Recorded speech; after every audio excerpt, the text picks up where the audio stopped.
Following the completion of the presidential preference primaries and state caucuses, it's on to the national conventions.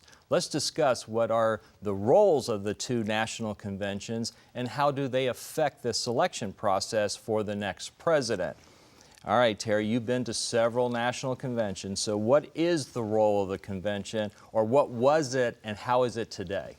Well, and it's interesting because the role is the same. It's to select the nominee for president, vice president, to adopt a platform, and to set the rules for the next election. And none of that has changed, but really it's that so many of these decisions are made in advance before the convention starts that it really becomes a fundraising vehicle and an opportunity for candidates to meet potential consultants, media experts to help them win the campaign.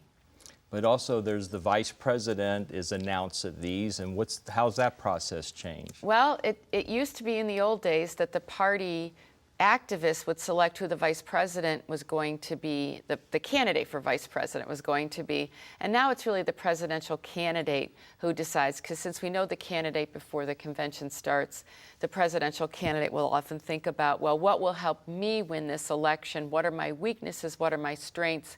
And that impacts the selection process of vice president. So it's actually less predictable than it used to be.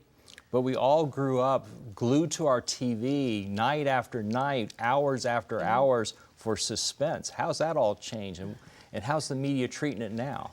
Yeah, well, today it is more like a staged production. And so each national party, as Terry said, of course, it is one way to raise money, but in another way, it's also a way to introduce their candidate to the voter and to try to hone the message that they want the voter to really get from their party. So Republicans might say, okay, you know, we're going to cut your taxes, and Democrats might say, you know, well, we're going to do more for the middle class or whatever. But it's a staged production. They try to assign speakers that they think will be the most exciting and the best speakers to be in prime time when TV is actually showing it. It doesn't always work out that way, but you know, sometimes they do have some surprises, like Clint Eastwood coming out and talking to an empty chair last time around, or something like that. But yeah, really, as Terry said, the main goals of the conventions are the same, but there certainly are some differences from the way they used to operate. There's much less deliberation. There are so many fewer decisions to make that it's a matter of just ratifying a decision that's been made before the convention actually begins. So we know that the results of these presidential preference primary elections determine how the delegates are selected. So talk real briefly of how delegates are selected and who gets to go to these conventions and sit on the floor. Well, it depends on the party, but really delegates are going to be your party activists and your office holders representing that party. So people from the state legislature, from Congress, as well as party activists are going to be those folks that are going to be there to formally ratify the decision of the party. And how many delegates are assigned to each candidate or to each party is really tied to a set of rules, tied to not only what the state's population is, but the number of members of that party, as well as how well that state did in the previous presidential election. So there's that activism really pays off. All right, so how many conventions have you been to, Aubrey?